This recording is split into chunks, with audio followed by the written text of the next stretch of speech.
The Pinball Network is online. Launching. Triple Drain Pinball Podcast.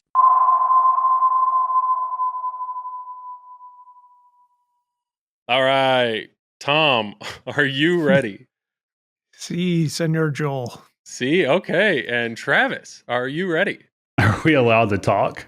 Can we talk now? Yes, I needed King a second Joel? of silence. We were in the middle of talking, and you were like, Yeah, "No, I need I you had to to stop." hold my breath. Okay. Here we go. Podcast, don't talk. Yeah. All right, and go. We're three guys who like to talk pinball, so we came up with a clever name. We're Joel and Travis Tom who talk pinball, and we call ourselves Triple Drain, Triple Drain, Triple Drain. We're Triple Drain. Triple Drain. Travis has a question. No, I legit have a question because we didn't discuss this before. Did you play like an intro during that? Yeah. Yeah. Like we do have an intro, right? I mean, the intro is the normal podcast intro. It'll be the TPN, like Is it like animated with like all kinds of like explosions and shit like that? You know, I'm or- gonna figure it out. I'm Okay. gonna. We'll see. So the reason Travis is asking this silly question is because we're doing video. We are doing video. We actually have a camera on all of us. Yeah, Tom is touching it. Travis is You're not saluting. supposed to do that? Travis moved out of his closet for this. He did not. He put up one picture in the background, I see. Not hung on the wall, just sitting on a table. I think that's a light. And he has a light rod. But besides that, that's it's a all. floor lamp. Who that's calls it a light rod? But it's like a whole tube that's lit up. It's not. It's a tube light. Yes, that's what all the cool people do now for their backgrounds. Joel, what do you I have? don't even You have want like to a bunch know of what pinball you do with machines. that when we're not filming. Yeah, you know what? Yeah, this is a cool background. Tom, you have a cool background. Travis, you've got a wall. I've got two walls. What are you talking about? Oh yeah, in a corner. Yeah. So okay. So anybody that's listening to this in the normal format, yes, this is the Triple Drain Pinball Podcast. We are, the three of us, Joel, Travis, and Tom. Nothing out of normal. But we're trying something pinball, and we call ourselves Triple Drain. There you go. We talk is really what it I comes. thought you were quoting the song, like we Joel. I was play. going with it. Oh, got it. So we are still doing the podcast. We're still going to do the audio form of the podcast. You're probably listening to this on the Pinball Network. But something we are doing different is we decided we've always had our cameras on, but we're actually going to release video of this podcast. And so the thought is we have started the Patreon. There's Patreon, the Triple Drain, _Drain Patreon. We have some Patreon members. We're incredibly grateful for their support. That support has paid for some swag. we've basically bought our own merch for ourselves because that's apparently what cool people do when they have a Patreon. And then it's going to pay for this artwork that you see down there, the Jackson Gee artwork that we used for that swag. But the thought here is this first video is out there for everybody. Everybody can have it, enjoy it, watch it as many times as they want. It'll be on the Pinball Network YouTube channel. So go to YouTube, type Pinball Network, you'll find this video. But our thought is after this video, we're going to make the video aspect of this a Patreon exclusive. So if you're a Patreon member, it doesn't matter what tier you are. When we release the normal podcast episode, we will also release the link for the Patreon members. So if you're one of those people that would prefer to take this in, they want the visual side of this podcast. They want to see Tom's beautiful face. They want to see Travis's corner of his tan blank walls. You can do that. You can do that for a small fee of either $3, $6, or $9 a month. That's all you got to do. Or you can join my OnlyFans and see the other wall as well. Yeah, you don't want to see that. You don't want to see that wall. You definitely don't want a black light on in that wall either. So I don't know. If you want to see a face to this, then awesome. Feel free to join the Patreon and enjoy the video. Otherwise, enjoy the podcast. That's what we're here for. The audio part of this is always going to be available to anybody. So there's your disclaimer, and we're going to see how this shakes loose. So. Yeah, catching up with you guys. It's been a little while. We've gotten through Christmas. We've gotten through the new year. I know we tried to get a podcast in before the end of the year, trying to wrap everything up. And one thing that I did after our podcast is I actually had a really cool opportunity to interview George Gomez He's the chief. There he goes talking about himself again, Travis. Yeah, like let's just talk about Joel's podcast. I'm trying and to our talk about- podcast. Why not? Might as well. Chief, what is it? Chief technical officer? It's not. Chief. You interviewed him. You tell All right, us. cool. He's the man. Okay, George Gomez. He's the man. And it was an awesome interview. He said a lot of stuff, but what I wanted to discuss with you guys is through that interview, one of the things that he shared was 2 cornerstones next year. One of them, the design team, is Dwight Sullivan and Brian Eddy. And then the other design team is Jack Danger and Tanyo Kleiss. And as far as I know, that is not normal for anything like that to be shared ahead of time, because as we know, there are people that are very loyal to either designers of the physical machine or design, like coders. They really Did you send him booze or something before No, the podcast? Apparently, I just asked the right questions. I don't know, but it was he revealed all that, and then the other thing that he also revealed is Zombie Yeti is doing the art package for both of them. So we know the game designer, we know the software programmer, and we know the artist for both of these games. The only thing he left out is the theme. So we have no idea what those themes are going to be. But with the 2 of you guys and as many games as you have owned and as much as you guys have, as much experience as you have in pinball, does that mean anything to you? Like, are you excited about one or the other? Or like, I don't know, is there hesitation of like, well, if Dwight and Brian go first, I'm going to skip that and I'll wait for Jack. I don't know. Does that forecast tell anything? Next game? When's Elwin's next game? It's right now. We're going to talk about that tonight. Drop this week. Yeah. But I don't know. Thoughts on that? I mean, it's cool to know what's coming up. Mhm. Obviously, we don't know theme or anything, but yeah, it's kind of cool to know who's going to be designing and working on the games. I think that's really neat. You still have Mando, right? It's right here, Joel. Well, I can't. It's just a little out of frame. Okay. But so Mando, I mean, that's a Brian and Dwight game. I mean, do you like that combo? Is that combo enjoyable enough that you sign you up for another one? I mean, yeah, potentially. Okay. I mean, it just depends. Depends on the theme and see what happens. All right. Travis, Not making any promises. Okay. So what you're saying is the team will not cause you to commit to buying something. No, that's what not you're saying. Necessarily. No. See, that's fair. I'm just going to use all of Joel's catchphrases. Thank you. This podcast. You're welcome. Wait, are we supposed to drink if somebody says that? I think so. I forgot that's how that about works. That, yeah. So, okay. All right. Well, I mean, I know plenty of people that are they're just Team Elwin. So every Elwin game has been him and Rick Nagel. How could you not be Team Elwin? I think that's a valid statement, but people are like, okay, I don't care what the game is. If that combo is happening, I'm in. And I feel like there was a time where there were like Steve Ritchie fans. They're like, I'm in for every Steve Ritchie games. They just love his games. So do you feel, I mean, like Jack is a big question mark. We have no idea what a Jack Danger game looks like. And what do you Tanyo, mean he built a home pin? Yeah, but it's still, I mean, it's like, give him free range, 2 node boards, do whatever you want, 3 models. Like we have no idea what Jack Danger is going to make. And Tanyo, within the Stern bomb, of course. True. And Tanyo Kleiss only has one game, which is Deadpool. That pretty good game, though. It's a fantastic game. It's a great game. But that's, I don't know. I mean, I don't know. I don't know if people heard that information and they're like, well, looks like I'm safe for 2023. Like I'm not buying a game. Or there's people that are immediately like, oh, I'm in. I'm already in because of this team. Honestly, oddly enough, I really didn't hear from anybody positive or negative either way with knowing. You know, it's kind of like one of those things. I think it's just a lot of people assumed what the teams could possibly be just based off the past, based off who's released games recently. Everybody knew that Borg has already come out with a game with Rush. Everybody knew that Elwin was on Bond's 60th. So I guess it was just generally assumed that it was possible he was not going to be in the 2023 lineup.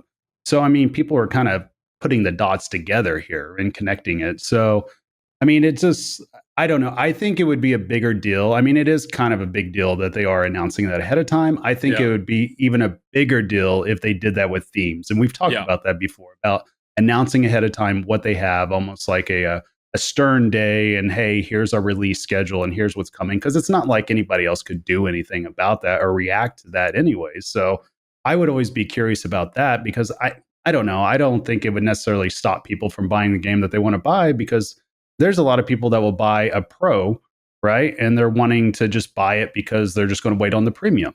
Or there's plenty of people that will buy a game and just they know that they're going to sell it. They're just buying it thinking, okay, I'm going to hold on to it for 3 to 6 months, move on and go to the next one. There's thousands of people out there that do exactly that. Well, I think it's an interesting point because you're saying we know literally everything but the theme, but you're not seeing people commit. You're not seeing people like, oh, I'm in like Tanyo, like I love Tanyo, I'm in. But I mean, what is there to commit to though? I mean, outside of like doing a pre-order and nobody knows what their allocations are of those games. Well, so I mean, how do you commit? You know what I mean? If both of you knew that the March Cornerstone release was going to be Elwin, I'm assuming both of you would already be setting aside money in your bank account. Well, yeah, but come on, preparing Joel, for that. Yeah? You said Elwin though. That's like, he creates all-time bangers. That's not fair.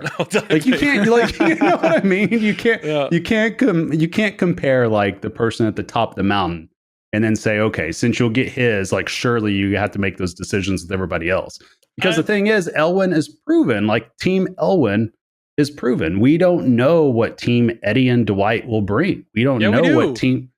We know Eddie and Dwight. Okay, one game. Like Mando, like that's not. It's just one game. That's not like 4 or 5. That's my point. Okay, you know what I mean. So if we judge it off Mando, then what do we do? You know what I mean? Because Brian Eddy, he's had different types of designs in the past. Dwight hasn't had the same type of rule set. Mm-hmm. So I mean, I don't know. We might get something totally different. It's hard to tell.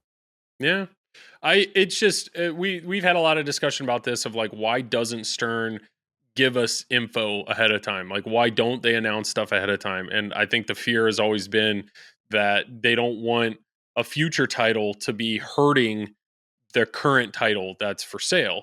And I just thought this was kind of an interesting situation where we in my opinion, we've heard a lot of solid information about what's coming out with these new games, but yet I'm not seeing that reaction. I'm not seeing people like. I don't think it's solid enough. That's the problem. But I mean, you know who's doing it, but you don't have a picture of what's going on. You don't have a theme. You don't have a price. You know, there's a lot of things. Well, you bring up a good point, though, Tom. That literally means that there's plenty of people that will make buying decisions strictly off a rumor also. True. I mean, that's where the industry's at. If people don't tell you ahead of time and they don't know, everybody has to make their decision based off a rumor. And all 3 of us know we've talked about that. I mean, Tom, I know you've probably done that. I know for a fact I've done that before in terms of deciding not to get a game at a certain time because this other game might come out, or in terms of like purposely trying to buy a game, hurrying up because I think another game's not going to come out for a while. I mean, we've all played that game to some degree. So I don't know how much it would affect. Like, for instance, if I knew that, say, Elwin wasn't going to be until September, right? Just throwing that out there. That's obviously not confirmed, not going to happen this year. But if I did know that, then in my head, I have 2 choices. Either I'm saving money for that, or I know I want to just jump on a pro instead of a premium for this next release, because then I know I want to turn around and sell it before the next game. I mean, that helps with that type of decision making. There's plenty of people out there that want to buy the next game, regardless who it is. Yeah. Yeah. Well, I think it amazes me, and I know we've already talked about this, but Scooby-Doo, as soon as it was announced, like Spooky already had essentially kind of some drama and some baggage that they've been carrying through for the last year plus with issues with layout of Halloween or lack of code or I mean, there are people that feel burned by Spooky Pinball. And so I think we all were just like, what's Spooky going to do on this next release? Are they going to sell out? Are they going to do this? Are they going to do that? Then all they did was tease Scooby-Doo. That's all they did was tease. And you see on Pinside, and it's just like, where do I buy? Where do I buy? I'm in. Dream Theme, in. Boom, boom, boom. It's like all these people are ready to commit. They haven't seen anything. They don't know anything about the game. Nothing. And people are ready to put down a down payment. But yet here is the exact opposite. We know everything about the game except for the theme. Everything. And yet I'm not seeing that. Like I'm not. What does that tell you? The power of theme. There you go. Yeah, it's pretty crazy. But I will say, I mean, I think Brian Eddy, I mean, he's made some amazing games. I think he takes some chances with his designs, and kind of some of the uniqueness of his mechs and whatnot. You obviously look at Mando on the premium, like that moving playfield. Sure, Pirates had the moving ship. It's not the first, but it's just like that is a unique mech. Stranger Things was an incredibly unique design. Shadow, like, give me more of that. That's what I loved. Everything about Shadow. So to me, it's like I'm always intrigued to see what Brian Eddy's going to do mechanically. And then Dwight knows how to put on a moment, put on a Dwight show. There's going to be fun experiences, I will say, in that game. I don't doubt that. So I'm excited for that. And then with Jack, like, I'm very much excited to see what Jack's going to do. I have no idea what he's going to do. And I don't know. I don't know if that means I've set the bar low because I have no expectations, or if I don't know. I don't know what that means, but I'm very excited to see what's coming from Jack. And then Tanyo, the one thing I have experience of Tanyo, I freaking love. I love Deadpool. So I'm excited for this year. Even though there's no Elwin, I'm still excited for this year and what's to come. So what do you mean there is an Elwin? Well, yes, we're gonna be. There is an Elwin. So if you want, we can. I mean, there's other companies. Obviously, there's a lot of other podcasts have already done their 2023 predictions. Hold the phone. We got to talk about something else. We got to talk about our TWIPY nomination. Oh, okay, all right. Yes. So let's dive right into that. So first off, everybody that's listening to this podcast or watching, if you're watching the video, if you nominated us for the TWIPY, like, thank you. Thank you so much for that. TWIPY's, it's a very cool award ceremony. It's very much a People's Choice Award. And I think we had mentioned it, but we're obviously not campaigning for it. We were snubbed last year, Joel. we had like, I changed my mind. We are the #1 ranked podcast right now as the nominees, right? Oh, because it's at the top of the list. Yeah, that means #1, right? That's how that works. This is ours to lose now, Joel. That's exactly the way it works. What are you talking about? No. Last year I think we had all of maybe 6 episodes out, so we were very much new. But it is very clear. I mean, just through the emails we've gotten and the Facebook messages and then the Patreon supporters, like it blows my mind that there are people out there that enjoy this and want to support us. So I know we weren't campaigning for TWIPYs. I want to make sure, like, if we get votes, I want to make sure we earn those votes. We get votes from listeners that enjoy this content. I'm not going to ask my mom to vote for me, I did. I told my mom, vote for me, I'm kicking her out. What are you talking about right now? Oh, your roommate? My roommate. Yeah. All right, I walked right into that one. Yeah. Shit. So just to clarify, she lives with you, not you live with your mom, right? I mean, no, my mom provided me with this tube light that you were talking about, this one wall. She got me this mic and this camera. Yeah. So yeah, that's why I get to do this. Your one picture. What's the picture of? I'm sorry for the audio people, but is it a ship? What is it? A ship? What are you talking about? Is it a ship? It's a stormtrooper. All right. Stormtrooper. He's on a ship though. Okay. So. I just saw the gray. Very. It's like it's got gray and white tones. Why are we talking about this right now? We're supposed to be talking about TWIPYs. Because believe it or not, that is the most entertaining thing that you have in your frame of your pictures. Hell no. Okay. Hey, look at this. We're going to go off on a tangent here. So I have this new device, right? That we should be sponsored by. You guys are going to crack up. So this is called a WoW stick. I don't even want to know. What is that? Okay, I accept that it looks like something else. What is that? It's a screwdriver. WoW stick? It's called a WoW stick, right? But here's what's hilarious. It literally says 69 in 1. Wow. I know this looks like one of those Hitachi ones, but it's not. I swear to God. Look, it's awesome. What are you searching for that to be a recommended product? Okay. Does that vibrate? No, it does. It does actually. Okay. You guys are gonna lose it when I tell you who I found this product out from. I was watching Marco Specialties and Emoto was on there. And she was talking about this WoW stick because somebody was using it on the pinball machines. I was like, holy crap, I got to get that. And I didn't put it together, though, what it looked like or that it had the number 69 on it, Joel, until I got it. And I was like, wow, I bought this. Like, I even told Monica, I was like, hey, and that's my wife, for those, scoring at home. I was like, hey, we got this new product coming in. And I told her it's called a WoW stick. And so when she saw it, like I had to tell her, I'm like, because she was like, why the hell did you buy me a sex toy? That's not for you. That's for me. I did say that because I wasn't thinking that. And then I realized she was being serious. So let me get this straight. So I don't know, like a year ago. So what does that do exactly? It's a screwdriver. It's a screwdriver. Like it automatically screws in stuff. Wow. Wow. Yeah. Like old screws. Yeah. So it's good. It's worth it's worth it. So if the makers of the WoW stick are listening, hey, good on you. You guys have done WoW great. Stick and a comfy. And you're a happy boy. Hey, you know what? I told Tom earlier, I'm literally stealing all your stuff, so I'm shilling. That's the way it works. All right.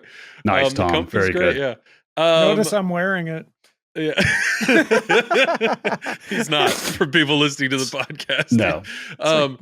My wife, I think I just sniffed right into the mic too. My apologies. I thought I was on mute. The comfy's basically become my wife's at this point. But just to reiterate first, you told us roughly a year ago that there was a point where you had bought lube for your pinball machines. It was super lube. It was super lube for your pinball machines. But you told Monica, hey, she's like, oh, we got a package. And you're like, oh, I bought some lube. And she got excited. And then you had to clarify it was for a pinball machine. Yeah. So fast forward to recently, she pulls that out, and you say, no, that's for a pinball machine. So 2 for 2 on just straight disappointing your wife. We're going to go for a 5th kid, and I just disappoint her as usual. So it's fine. Yeah, it's good. Right. By the way, Joel, why am I on the bottom of this? So the layout, because Travis in his closet before, he mounted his camera way to the left, and we basically were looking at his shoulder blade. So I just assumed Travis was going to be looking left. And then he changed everything. I didn't know the production value needed to go up to me having 2 walls and a tube light. I didn't know that was coming. Okay, so for the TWIPY, for the people that nominated this, TWIPYs. For the people that nominated this type of content, thank you. Thank you. What are you doing with your life is what I want to know. Yeah, but in all seriousness, no, it is fantastic. TWIPY voting is live right now. So if you nominated us, obviously feel free to vote. If you didn't nominate us, that's totally fine. Still, go for it. Vote. Vote for whatever you want. Obviously, there's voting for a bunch of game categories. So feel free to pump whatever game you really are passionate about. And then basically all the social media stuff between podcasts and streams and all that fun stuff. So Tom, Fox Cities Pinball made streaming. Yes. Yeah. And we appreciate every vote. Yes. See, the problem is, said, Tom. Well said. If you do video, you still have to mouth it. I know. I should have did that. Well, no, yes, it happened. It happened. Oh, so for people listening on the podcast, what just happened? And the answer is El Gato. No signal. Now it is you. Everybody can see it. This is the life of podcasting with Travis Murie. And you wait, and there he's manual focus. There he is. The funniest I don't thing, see any problems with this. The funniest thing, and again, everybody, thank you for nominating us. Yeah. But the funniest thing is, I forgot what I was going to say. Yeah, it's hilarious. People nominated for this content. Okay, this high quality production. Videos go out. We forget our jokes. Hey, we do you ramble think on the and TWIPYs on. are going to drop us from the ballot now after we release this episode? Hey, we made top 10. Probably. We made top 10. Hey, we're number 1 seed, Joel. Don't forget that. Okay. Yes. Number all 1 right. seed. So, yes, for everybody, thank you so much. Flipping Out Pinball, which is what I stream on, was nominated for streaming. So thank you for anybody that nominated us for that. Tom, Fox Cities Pinball was nominated. Thank you for all the people that nominated him for that. Travis is here. So thank you, Travis, for being here. With my WoW stick. Yeah. All right. And your lighted rod. God. Yeah. Well, so Joel, we got to speed this up. I need to hit my OnlyFans by 10 o'clock tonight. So our notes were really short. It was basically TWIPY and talking about what's coming out with Stern. But really, the meat and potatoes of tonight is all about Bond 60th edition. So Bond, the Elwin version. The Elwin version has officially been announced. We've all known it's coming. They've been talking about it since October, but nobody's seen it. Nobody had any idea what it was. It was finally revealed. And man, there's a whole lot we can talk about here. So what do you want to talk about first? Do you want to talk about what the game actually is, what it looks like, all that? Or do you want to talk about marketing? Because I know Travis is jonesing. He is ready to talk about everything, marketing and price and everything that's happened with this reveal. So whatever you want to talk about, Joel. You're the leader of us three idiots, so you go for it. All right. Well, we'll start with the design. So overall design, initial thoughts. We'll start with outside of the game. What do you think of the looks of the game? Not looking at the layout, just the looks of the game. Initial impressions. Tom, let's go for it. Where's the powder coat? There is powder coating. It's black powder coating, but it's not sparkly. I think there was somebody online that they're like, I'm out because it's not sparkly. So it's sleek. I'll give them that.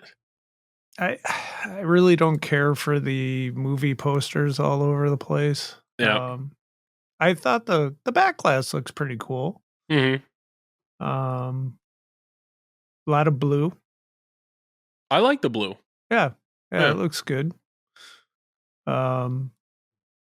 I mean, it's a pinball machine. It's a pinball. I did it's a good review. It doesn't look yellow and white like Dr. No. Like the Dr. No. Yeah.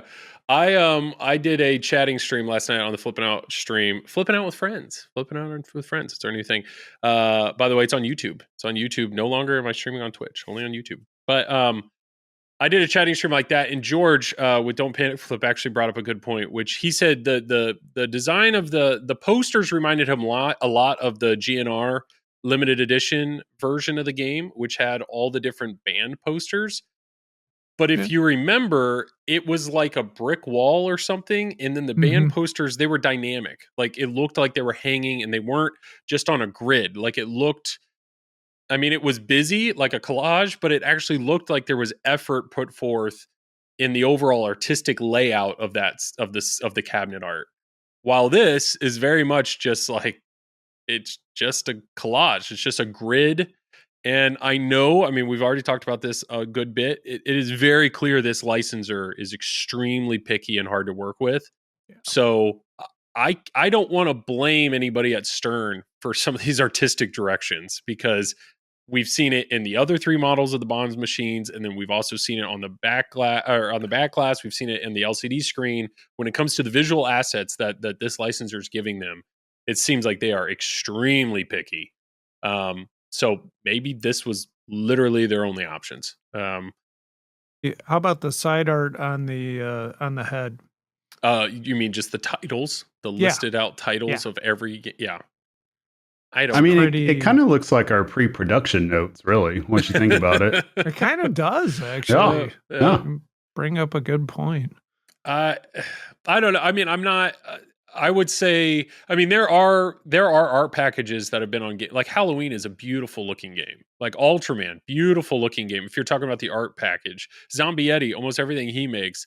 There are people that clearly buy the games and are just totally fine with it sitting in a corner because of how good they look. Unfortunately, I don't think Bond 60th edition falls into this category. You get a custom shooter rod, Joel. Okay. Yeah. Union Jack. Yeah. Union Jack. Yeah. Okay. Well, that's the outside. Well, I'm just bringing up a point. No, you're right. You're right. So artwork, I would say the artwork on the playfield, I actually like. I know it's Photoshop. It has all the Bonds. There's no Bond girls on the playfield, which is kind of surprising, but all the James Bonds are on there. Berry. Nothing. There's disappointed there. I mean, isn't there a female scuba diver at the bottom? I mean, but you well, can't if you tell. want to get technical, you're really. I mean, just looking at the body, I don't want to like assume gender, but I'm seeing what looks like a female. So I mean, there's one. If you're in doubt, I don't think it's quite doing what you want it to do to represent a Bond girl. Like that's fair. Yeah. So I would say, but I like the blue. I actually like the artistic side. I like the graphics on the playfield. I like it. I like the way that looks. I think that looks a whole lot better than the cabinet art. But yeah, what are your thoughts on the layout? Like, is there? I know we kind of geeked out about it yesterday on the chatting stream, but I mean, you guys are tournament players. You guys have played a lot of street level games. Do you feel not street? I take that back. Dennis Creasel educated on me. This is not a street level game. This is a single level game. What's the difference? Basically, street level, there was like a few Gottlieb games that they were made with off-the-shelf parts. They were made to be cheap. They were made to be cost efficient. If it was Gottlieb, good thing it's not a street level game then. yes.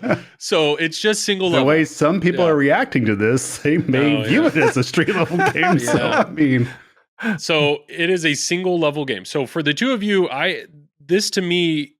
Were you seeing what elements stick out to you, or do you see elements in this game that represent other games? What do you think, Travis? I love inline drops, so I like that. I think the left orbits, the figure eight thing, the figure eight thing's really cool. Plus it's got the two spinners involved with it, which is really, really, really cool. Yeah, I like that. 4 spinner game. That's technically Opto 5, spinners. I guess. If 5 if you count the spinning disc, but the hat, yeah. So if you watch the video, the showing off the game, there was a shot that actually showed whoever was playing. I don't know if it was Elwin, whoever it was, but there was a shot where all 4 spinners and the hat were spinning. So there's a combo that you can do to loop that around the outer orbit. It hits the middle spinner and then hit the figure 8 combo and then also hit the hat, and all the spinning things are spinning all at once, which sounds incredible. The first thing I thought of though, when I saw that, is how are the score reels going to keep up? Because if a spinner gives you a minimum 1 point, that means that score reel has to spin as fast as the spinners are spinning. And so we're talking, there are mechanical score reels in the back box. That's side note. There was a render that leaked. And I remember when we looked at that leaked render months ago, we all saw the LCD and we're like, that looks strange. We just didn't, it looked like it was just a graphic. Well, that's it. That was the real thing. And I would say, at least in the videos even, it still kind of just looks like a graphic. It's not blatantly obvious that there are mechanical reels in that back box. But I'm very curious. I mean, maybe when you see it in person, it's very obvious. But some of the videos I've seen, I think it's cool that there's mechanical reels in the back box, but it's not wowing me like I was hoping it would. But anyway, so layout wise, I don't know. Travis, what are you seeing layout wise that's getting you excited? No, I think it's all pretty cool. I really like the figure 8. Just being able to do all 4 spinners at the same time, that's never been done. Before. I don't recall any game that's ever had this many spinners on it, especially for a single level game. So that type of shot, that looks pretty sweet. And I think what I like about the figure 8 especially is that you could go around either side. You can go either way with it, is from what it looks like. And then the inline drops, I love inline drops. I wish more business or more companies, more pinball machines would be released with inline drops. I actually really like the idea of the captive ball in the back too. That's a good callback to certain other games like Mystic and games like that, in which you need to hit a captive ball and it actually means something in the game. So seeing that's pretty cool. And then of course drop targets. Everybody loves drop targets in general. But I mean, what I'm most curious about, and I think I might have talked to you guys about this before too, is I'm really really interested to see how this type of layout, because it's like a classic Bally type layout, right? So and you have the Stern flippers on there, and they're snappy. Obviously they're very powerful, and even in the trailer it showed a few air balls coming off the inline drop. So I'm very curious to see how that works, how that goes with the game flow. I'm sure having snappy flippers with those spinners, with opto spinners at that, it's going to be a lot of fun as well. So I don't know. I mean, I'm not crazy about the disc, to be honest with you. In Avengers, it makes sense to me because it's definitely with, on point with Doctor Strange in here. Like, I get why the disc is there. I guess with, what's the name? Odd Job is the name of it. Yep. So I get that. I don't know. For me, it's just kind of in a weird spot where it's at, just right in the middle of the play field.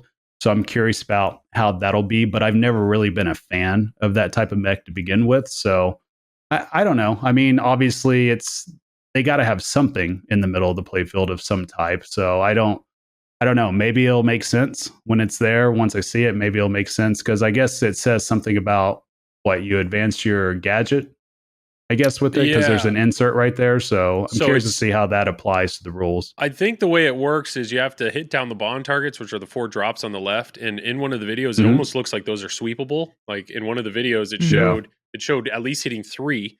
Yeah, the NOB, then it ricocheted off a stand up, then back down. Yeah. The D. Yep. So if I think it's you complete bond and then probably rip the disc, and then that counts towards a gadget. But it looks like there's you do that so many times, and there's a multi-ball there. There's a multi-ball of collecting bonds. So there's kind of actually a little saucer in the back where the figure 8 happens. So I don't know what you have to do to light that, or maybe you just hit it, and once you hit that enough, but it's like collecting all the bonds. There's a multi-ball there. The drop targets, there's something unique going on there because it talks about locking a ball. So it almost looks like you could drop them down and then shoot the ball back there, and maybe it holds it, because if you lock 2, there's some multi-ball involved in that. And the action button, if you read the instructions, the action button says something about you can hit the action button and it drops the drop targets and would start multi-ball or something. So it's like you can almost store a ball back there, and then when you need it, you hit the action button and it drops it and gives you the ball. Like, I don't know, like just unique stuff like that I think this game really, initially I wasn't super excited about it. And that's just because I thought it was kind of an unobtainium kind of thing. I was like, why would I get excited about a game I don't think I'll ever play? Like, I'm never going to see it on location. I just didn't want to get excited about something I didn't think I'd ever be able to play. But yet now, the more that I'm looking at it, I'm like, this game looks super fun to shoot. Yeah, I mean, plus too, judging by, what the inserts are saying and everything, I feel like that this is a game that's a step above what Beatles is. And I'm saying this as a former Beatles owner. And I'm just judging that because obviously they have the villains on there. It says like spinners, pops, loops, discs. So you have to assume that they're attached to some type of task in the game that you got to perform. But then on top of that, I love the idea of having the 4 spinners, and I love the idea of the inlines, and I love the idea that there's multi-ball in here, and there's more than just one multi-ball in here. Yeah, exactly. So to me, it's going to give you a lot more, I guess, what's the word for it? A lot more play to be had. And plus too, it being a single level game, that means all times are going to be short. It's not going to be near as long as your normal modern games that have ramps or anything like that. So I'll be interested to see how that really applies with the multi-ball, if that means they're going to be very close to the start button, or if they're going to be a lot more difficult to obtain. It looks like with the bonds that you collect there, I assume that's kind of works kind of like the Super Jackpot does with Beatles, to where you have to do the mode or the task with it, and then maybe you hit that at the very end of it for like some type of Super Jackpot collect or something like that. And I know somewhere in there, I think it's at the very backside of the whole entire playfield, it says something like collect all bonds to start bond multi-ball. Yeah. So I don't know, maybe that's like some type of wizard mode or mini wizard mode that's built into there, because I mean, you have to do a lot to get to that point. So that's the one thing, reading the rule card that I saw in there, you're realizing there's a lot more depth here than I expected. And to go back to your fear of the snappy flippers, like I have TNA, and TNA has snappy flippers, and it's a fast game. It feels like a modern game compared to when I step up to, like, at a time I had TNA at the same time I had 8-Ball Deluxe, and like 8-Ball Deluxe, the ball just seems so slow and with no power, So I think it'll feel new. I think it'll feel fast. I think it's going to be a brutal game. That's what Dennis Creasel was saying on the chatting stream last night, that he's like, you guys are talking about the flow shots. You guys are talking about the center shot to the right orbit. You're talking about the 8-ball, like the figure 8 shot. those are all the flow shots, but everything else on this play field is brutal. You know, you have that spinner in the middle, the disc. You have 3 drop targets dead center, the MI6. Like, you hit those are going to be in danger. You know, there's a lot that you need to shoot at that are on the sides. Like, this is going to be a like fast and dangerous game. So the more I talked about it, the more I looked at it, the more excited about the game I got. What are your thoughts on the LCD screen in the game, in the middle of the play field? Tom is making an unhappy face, and Travis looks clueless. I mean, Tom, what do you think? It's hard to judge it because I don't feel like they've really said much about it. I mean, the only thing I gathered from looking at the videos was it might show some rules or something, or objectives. But I mean, they could show scenes from different Bond films and things like that. I don't know how inventive they're going to get with that LCD, so it'll be interesting to see. I hope there's direction. Like, I hope there's, if you start a mode, like, it's a street level game. How much direction do you need? Well, it's Joel. Yeah, I need all the direction. All the blinky light is not enough direction. I need. So I would love it. I mean, I like the location of it because it's in your eyesight. So it's, I mean, if it could tell me what to do or explain what's going on or display something to make that mode different. I mean, to me, when are you going to have time to see that though? Like while you're trapped up, or because it's going to be, I mean, if it's playing fast, you know what I mean? Really like fast, yeah. It's a lot. It's going to be easier to look at that screen than it will to look up normally where an LCD is going to be. I mean, how's that easier? All you got to do is just move your head up 2 more not inches. Nearly as far. You don't have to look up nearly as far. That's what you're going to have to squint to see it. Why didn't they market it like that? You don't have to look up as far. You can just look at this. Yeah. Save your neck. Save your neck. You can. Yeah. I don't know. I mean, I like it personally. That's one thing. Like the P3. I bet you do. Well, so the P3. This P3 Stan over here. See, I told you he was going to bring it up. We knew this, Tom. We knew it. P3 has all that information down on that. Like, you don't have to look up at all. Now you're comparing apples to oranges right now. Oh, I'm sure Keith is very excited about this comparison right now. Just follow me on this short little journey. Okay. I'm just saying the P3 does a good job of explaining, what to do. It's all down there. And even like Haggis did the screen with Celt, Alien did the screen. To me, having that information, that visual information lower down, I like it. Now there's a mod. It's like Pin HD or something where there's a guy that they're basically duplicating the screen in a standard Stern game and then putting a little screen down in the apron. And that's the same idea of if you're looking at the flippers, it's easier to look 3 inches lower than lift your head all the way up and look at the screen. That's what she said. What? Okay. Travis has his hand up. Go ahead. Joel, I got a secret to tell you. Okay. Yeah. You ready for this? I know this is going to blow your mind right now. I'm ready to be wowed. Okay. The vast majority of pinball players do not look at the screens for information. They just don't. Think about the whole discussion. The whole discussion we had about Rush. It has all the information right there. It tells you what multi-ball's ready. It tells you what to hit. I don't even look at the flippers. Yeah. It tells you all that information. And people are still like, I don't know what to do. I don't know what to do. It's like, I mean, that's just what happens for whatever reason. Just we don't look at the screens as often as we should. Now, you know what I want? I don't understand a game it, that has Bowen Karens coming out of the speakers talking. Right? Why hasn't he developed an app that is like a pen caddy in our ears? Exactly. That's what I need. And he'd be like, "Why the F are you hitting that shot?" I'm like, "I don't know, Bowen. I have no idea." Travis, you've been on my stream before, and that's pretty much what you say the whole time. Like, what well, are you doing? Shit rolls downhill, Joel. That's how it works. So you know. You know what I really like and is that collect bonus shot that goes back into the M shot, the shooter lane. Oh yeah, that's cool. I like that. It's so simple, but it's just so cool to do that.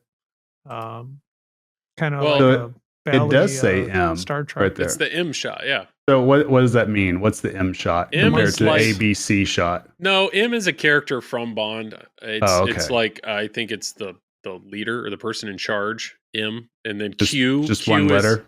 Q is the person that does all of his gadgets. Okay. Yeah. Okay. That makes sense. It was a her in the Daniel Craig. I don't think it was always a her, but maybe it was. I don't know. All the Bond, they're rolling their eyes so hard right now. All right. Well, David hey, there Dennis you is go. looking at There's this. another Don't roll female your presence eyes right at there in the form of a letter, right there on the right side of the playfield. Yeah. There you go. But Bond is spelled out. What is surprising is there's 3 rollovers at the top, and each one says 007. Why it doesn't say 007 for the 3 roller, I don't know. And then ABC, that's one I don't know. I don't know why they chose ABC instead of some other 3-letter acronym, but because it's like a classic game. There we go. That's the way it used to be. Yeah. ABC. Plus, there's 007s everywhere on all the classic games. That's another reason why they have that, Joel. Oh, okay. Yeah, I would say just the more I looked at this, the more excited I got about the layout, and the more I started to appreciate how much you can actually put into a single level game. Dennis Creaso was bringing that up. Like, ramps actually take up a lot of room. People just assume a ramp is hovering over the playfield, but no, you have to have a ramp entrance, and it takes a little while for that ramp to then elevate up and become a ramp. Yeah. So unless you're just doing like Captain Marvel ramps, or some of these quick 180 ramps, like the ramp on Led Zeppelin over on the right, like it takes room, and that's room that you're missing other things. While you take this game, like, there is so much stuff on this. People are saying, oh, it's a single level, like this should be cheap. This should be cheap. There are so many mechs in this game. Sure, they're not custom besides the Odd Job hat, but the number of drop targets, the number of saucers that have a coil to pop it out, the inline drops have 2 coils, one to pop them back up and one to drop them down. Like, there's actually a lot in this game. You just don't see it like you normally do. So I don't know. One of the questions I had last night was, because George with Don't Panic Flip, he was all like, he's like, I'm in love with this game. I just can't justify it for $20,000.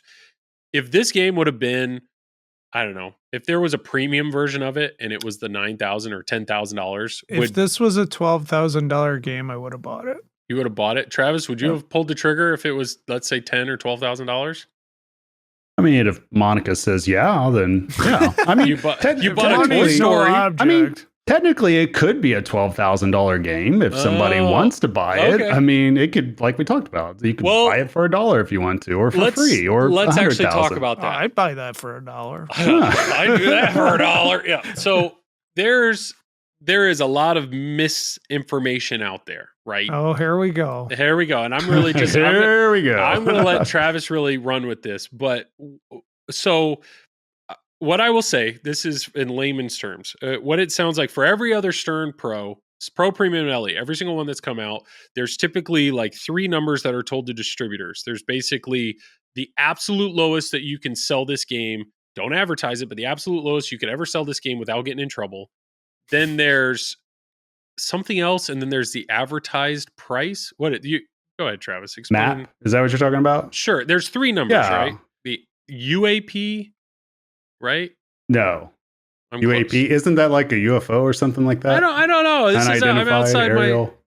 So it's like any other industry. Every industry has, it goes like wholesale price, it goes UMRP, it goes MAP, it goes MSRP. I mean, they have all that. And then sometimes there's a price ceiling you can go to also. So it just depends like what industry you're in. But with this particular thing, there's a reason why it says call for price. That's dictated. It's not like we all got together and all decided, hey, we don't want to show a price. You bastards.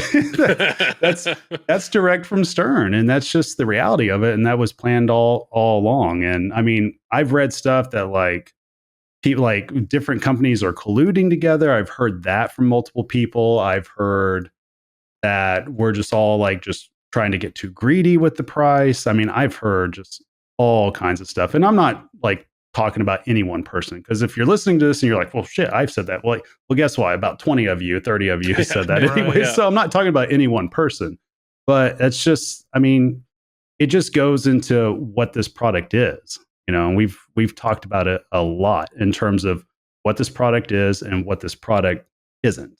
Mm-hmm. So I mean, how else do we want to elaborate on that? Do you guys have any thoughts on Are that? the pop bumpers wired together? No, they are individual. They are individual pop bumpers. But so that alone, like what it seems like. So distributors have been put in a tough spot because I don't know if Stern looks at this and like, well, I'm going to let them sell it for whatever they want. Like, I think Stern kind of looks at it like I'm throwing them a bone, and that happened before with the Beatles gold. What was it? Gold, platinum, like gold, platinum, diamond. Yeah. Yep. So diamond, they could sell diamond for whatever they want, and it was just like, yeah, feel free. And I think the thought there, Stern is like, feel free to capitalize on it. Like whatever the market value is, go for it. Now the truth is, distributors are already allowed to do that, even on a Stern Pro or even on a Stern Premium. There's plenty of distributors out there that sell the games for they all sell it for the same price. Some include free shipping, some don't, some do this, some don't, but they're all roughly the same price. And then there's other distributors that say no, and they hold on to the games and they wait. And so those are the people that, hey, yeah, it's sold out everywhere else. Well, you can buy it from me, but it's going to cost more. And that's fine. Like, that's how business works, It's almost like the free market, isn't it? That's amazing concept, isn't it? It just comes down to what do you want? I mean, that's why, in my mind, that's why even used games over COVID were going for higher than available price, because that's what it was. It's fine, you can buy it new at this price, but you're going to wait a year and a half. Or if you want it now, then you can buy it. It's going to be more. Well, that's the thing I've always told people too, that, if they talk about games that are above MSRP, that are new in box, and they're like, okay, why is this happening? It's like, well, why are you selling your used game for more than MSRP that you have? And I'm not talking like any recent, like, why not sell your Addams Family that you have for the MSRP that you paid for new in box 20 years ago? You know what I mean? Yeah. Nobody thinks of it on that level. So, it's not meaning like, well, because you do this, we can do that. It's just, hey, this is the way that the industry is. This is the way supply and demand works. And it's not just in particular to what pinball is. It's like that across the board on all industries. And the fact is that if everybody sold MSRP across the board, you better believe the backlog would even be greater. Like the fact is that there is still a backlog, even with the market dictating what they want to buy. I mean, that's the reality of it. And there's a reason for that. And it's just because pinball is very popular. And we've talked about this before. The buyer base of pinball is much larger than what people realize. For whatever reason, people think that Pinside and Facebook is like the end of it. Yeah. And I'm telling you right now, it's not just comprised of people that type on a keyboard, that get on Facebook, or that want to get on a forum. There's nothing wrong with that. I'm just pointing out that that's not the full base. Like, the full base isn't the people that listen to this podcast or watch YouTube videos or watch Twitch streams. It's just not. Yeah. I mean, let's take, for instance, like Jack Danger, right? He works for Stern, longtime streamer, multiple time TWIPY winner, all this and that. He probably averages less than 200 viewers, like concurrent viewers watching, and there's absolutely nothing wrong with that. What I'm pointing out is this is somebody who is the face of Stern. Now, do we really think that there's only 150 to 250 people buying pinball machines from Stern at any given time? Like, it's just so much larger than what people realize, and people just don't think of it that way. I mean, it's the same way, like, think of any other hobbies that you guys might be involved in, whether it's video games, whether it's running or working out. It's like, okay, how often are you going on message boards about that and spending several hours a day or several hours out of your week thinking about it or doing that? Hobbies are just a lot larger than what people realize. Yeah, and I totally understand with supply chain issues. I mean, almost everything. I mean, you look at the car industry. There are so many people. Like, I remember when the Bronco came out. There it is again. Elgato no signal. It's been another 30 minutes. I need to get on the Elgato forum. My God. Yeah. Okay. You need to go on Pinside and figure this out. Yeah, I need 10 people to tell me how to fix this, because I am in trouble. Look how professional Joel and I are. We look great every time. Consistent every time. Anyway, so like when the Bronco came out, there was such a demand for the Bronco that it became like a bidding war almost. There were dealers that were like, okay, I have one. What do you want? And it just boom, boom, boom, boom, boom. Like, people were paying way above MSRP for it because it was there and they knew they could have it. And I'm not like, are you mad at Ford for that? Like, sure, build more cars, like build them faster. I would love for Stern to build games faster, but I don't know. It is what it is. I'm glad I'm in the hobby because as the price of these new in-box games go up, the value of my games are also going up. Where it does suck, though, are for people wanting to get into pinball. That entry into pinball is getting harder and harder because they're getting more and more expensive. And that, I agree, that does suck. But it sounds like that, though. But if that's the case, I don't think that's the case. Yeah, because why is Stern increasing their capacity? Why are they already at max capacity? You know, because people talk about this barrier, right? They do. And yes, the price is high, but very much we all understand we are in a first world hobby. Like we all get that, you know, and so we all have the freedom to choose what we want to do with our finances. And if a game is too much money, guess what? That's why there's games from the 70s, 80s, 90s, early 2000s that are still available. I mean, that's why I got a bunch of EMs. There's no way that I paid $2,000 or $3,000 for them. Okay. Some of them I paid $100 through $500, and it's just, I mean, the hobby is what it is, and it's only relative to when you get into it. I mean, I imagine, I still remember when I got into the hobby several years ago. Made it past those 5 years, thank God. But I still remember, even then, when I first started looking at it, people were all complaining about the prices. Yeah. They were doing it then. I remember seeing somebody say, "I cannot believe a Stern Pro is $4,800 used," or something like that. Yeah. You know what I mean? And that was then. That was the mindset then. You bring that to today, there would probably be 30 people lined up to try to get that instantly. So it's just all relative to what the time is. It's all relative to what people want. I mean, everything is super expensive. Yeah. Anything that's electronics is super expensive. Cars, PCs, video games. I mean, electricity. Everything. Yeah. That's just how it is. So to bring it back to the Bond 60th edition, I mean, distributors have already had this freedom essentially forever. Like they've always had the ability that they can sell games how they want. And I understand different distributors, they handle their business differently. Some focus more on like relationships. They want to make sure that their buyer base really feels, you know, like family, like, hey, I'm here for you. What do you need? And just this consistent friendship. But, you know, like, to be honest, Zach and Nicole are flipping out. Every new in-box game I've ever bought, I've bought from them, and I genuinely enjoy working with them. Like, I really appreciate working with them. But that's not exactly what everybody does. While there's other ones that it's just like, I need something, and people are going to call around and find wherever it's available. They don't care. They want it now. They're going to pay whatever it is now. I don't know who's doing that better or worse. But to bring it back to the 60th edition, it's a weird spot that Stern puts them in, saying you can sell the game whatever you want it for. There's no limit for how low you can sell this game.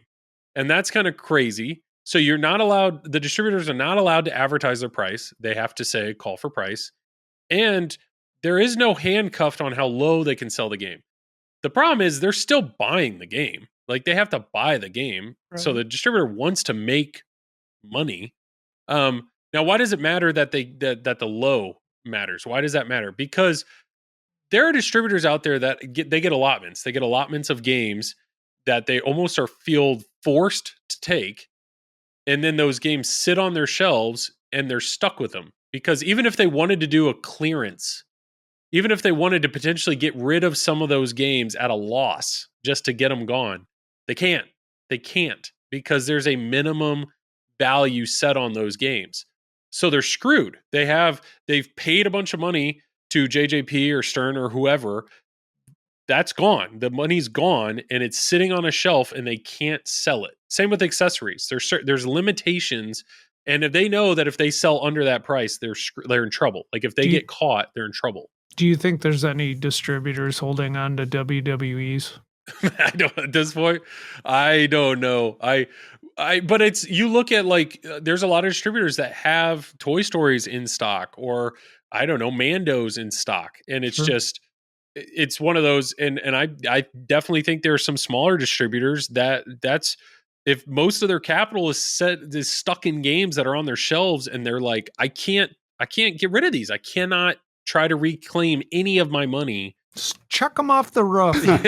I mean, it's a touchy do? subject. It's a touchy subject overall. I mean, I can't speak for how other people run their business. That's up to them. All I can say is I know that the business that I'm associated with, we follow the rules to a T. And because that's the way to run it. Because I personally, I wouldn't want the ramifications for not doing it. And so, I mean, that's why I've talked to you guys before. It's just like, I worry about how the tax laws are all the time. I worry about making sure that we stay within the parameters of what our manufacturers want. And I mean, that's the way I've always ran things anyways with my previous businesses and with other industries that I've been with. And I think that that's me personally, for me, I think that that's the best way to go about things. Now, like I said, I can't speak for other people. I don't know how other people run their business. That's for them to decide, and that's for Stern to decide how they want to run their business as well. It's just like it is for any other company that's in here. So, I mean, yeah, it's definitely a touchy subject, and that's why you never hear anybody say like what these values are, and it's the same way, like I've told you guys, like we've talked about different things before, and even though we're on a podcast together, I've been upfront. I've been like, hey, I can't give you that information, or I can't say this, or I have to leave something out in it. And it's the same way, like we might have seen something come out and I'm like, okay, hey, here's what I wasn't able to tell you. Now we can talk about it. So, I mean, that's just the way it is. And, I mean, to me, that's the way to run things as much as you possibly can. And, that's just how it is. Now, in terms of what's going on here, it's a unique thing when you're dealing with a high-end premium product that obviously there's a lot of people that are very vocal that they don't feel that this is a high-end premium product, right? I think that's the dynamic that we're kind of seeing play out. Would you guys agree or disagree with that? What do you guys think we're seeing? 100%. 100% that people are like, I don't see ramps in this game, and it looks like an EM, even though it's not. I mean, it's definitely not an EM. It just has EM reels in it. Yeah. But I think a lot of people are like, well, wait a second. My Mando was X amount of dollars. This is way more. Right. It's And like double. It doesn't look like you're getting the same package for that money. I think that's the biggest problem. Right. And we talked about this before. So I've kind of boiled it down into a couple different things. And when this was initially coming up and we knew that Bond's 60th was coming up, we knew that Elwin was involved in it. The three of us talked privately, and we pretty much predicted exactly what is happening, that people are going to balk at it. People are going to be a little bit upset. Like this, nothing is happening right now that was not unexpected, basically, at least on our end with our private conversations that we've had about this to the extent that we could have them. And, I've narrowed this down to three things, basically the reason why that things are kind of playing out the way that they're playing out. It's one, obviously Stern is struggling with the rollout overall of Bond in general with how the Cornerstone went and now how the 60th is going, right?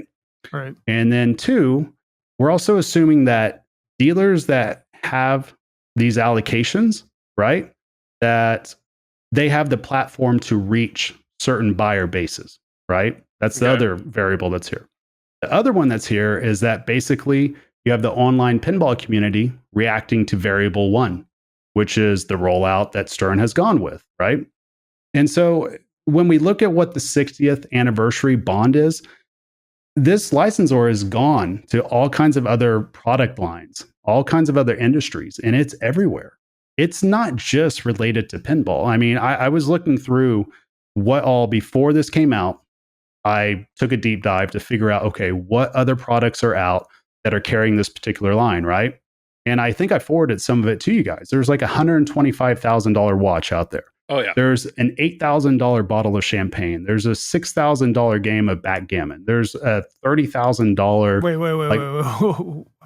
What was that for backgammon? $6,000. Holy but crap. It's Bond. It's the Bond 60th version of backgammon, Tom. I don't care if it's Rush. But this is just to give an example, Right. And then also there's like a $30,000 motorcycle. I think there's like a 25 or $30,000. It was like a little Jeep thing, a Moke or whatever that's called. So I mean, there's like a $1,500 pair of shoes, right? So basically what you're saying, this is geared towards high-end collectors. Right. Well, it's geared towards high-end Bond super fans, right? Right. And so the thing is I feel like the way that this game came out from Stern, and the way that people are reacting to this in pinball, it's obvious that people aren't understanding that, right? Now, they can have their opinion on it. I'm not saying like, oh, you just have to sit down and shut up. Like, feel free, like, say what you think, give feedback. Like, there's nothing wrong with that. There's absolutely nothing wrong with that. But I think that there was definitely a lot of friction or I don't know whether to call it a failure or what it is, but something has been miscommunicated here to where I feel like maybe Stern wasn't clear enough with who this is for exactly. Or maybe it is that Stern did intend on it going towards the pinball person and it just completely missed the mark on that. Because I mean, everything that we've looked at prior to this release did not indicate to us personally that this was going to be for your normal pinball buyer, right? Well, but yet everything about how this has come out, it's almost like, think of this, Joel, before you go and think of this. This last rollout, the way that it came out, the way that the trailers were, the way that the pictures were rolled out and everything, it was basically the same exact way a Cornerstone would be released, right? Mm-hmm. And we are all like Pavlov's dog. We know that when a trailer comes out, and we expect a Cornerstone. Now we expect a certain looking game, whether it's with art, with design, and with price. And if we don't get those things, all of a sudden, that's when everybody loses their shit. Yep. Because we're so used to that. I mean, that's just my theory on it. I think that's what we're seeing play out right now. Well, to me, I think it's because there are a lot of pinball enthusiasts that they're either one, they've identified themselves as like, I am all in on Elwin. So the fact that this is a Keith Elwin game that they can't justify buying pisses them off because that's all they want. They want more Elwin. They would buy every Elwin game they can, but they can't justify buying this game at $20,000. Well, because Elwin has made 4 games in a row that have been slam dunks, grand slams, I mean, it's hard to blame people for that, but, unfortunately, I don't know. I know I'm not getting one. And the biggest reason is the price. I mean, I can't justify spending $20,000 on a pinball machine. Don't look at these. Yeah, that game. Because you do some easy math there, Tom. You sell 2 of those, boom. Oh yeah, you got but it's also Joel, we talked about I got to that sell too, 2 of those. I know to get one. And to me, I mean, if this game, in my mind, if this game would have come out and it would have been $9,000, they would have sold as many as Godzilla. Like they would have sold the backlog.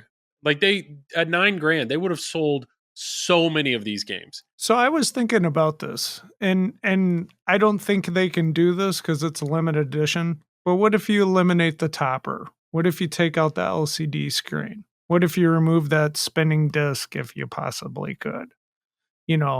Take away some features, make a premium game.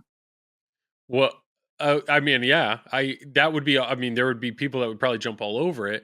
Yeah. I even had, in the Loser Kid chat that we had, Scott had thrown out the idea of like, what if Stern rethemed this layout? Yeah. Like, what if they gave Elwin the chance to do an unlicensed theme or rethemed it? Like, if that was all it was just an Elwin shooting game. It was his license. Like, I know he loves skateball. What if they just did like the way it laid out, like, just take the mechanical reels out and just put an LCD in, because guess what? There's the space. Yeah, they could sell a ton of them, but now we're in the situation of Stern has already gone down to 2 games a year. Like they're gonna sell a ton of whatever they sell. They don't need. It's not like they're waiting. They're like twiddling their thumbs trying to find something to build. But the name tells you what it is, though. The 60th anniversary edition. Right. And across all industries, that automatically makes the price go up. Now it goes up to various degrees, and obviously there's going to be people listening to this is like, well, the price shouldn't go up that much. But fact is, that's what it's doing. Yeah. So, then we have the choices as consumers. Do we want to buy that or do we not want to buy that? And I'm telling you, this product, right? It's like, think of it this way. How many people are in the industry right now that want to spend that much money? Like, how many of them are full on like hardcore pinball fans that are really into the Bally Williams days, like the single level games? How many are out there that fall under that demographic? Exactly. Yeah. I would argue not too many. And that's what's happening right now. And so I think too, day one, your buyer base on day one, they're pinball fans. They're not casual buyers. They're not people that just suddenly just discovered this. They are hardcore pinball enthusiasts on Discord, on Facebook, on websites, listening to podcasts, consuming content, because that's how they know that this game is coming out.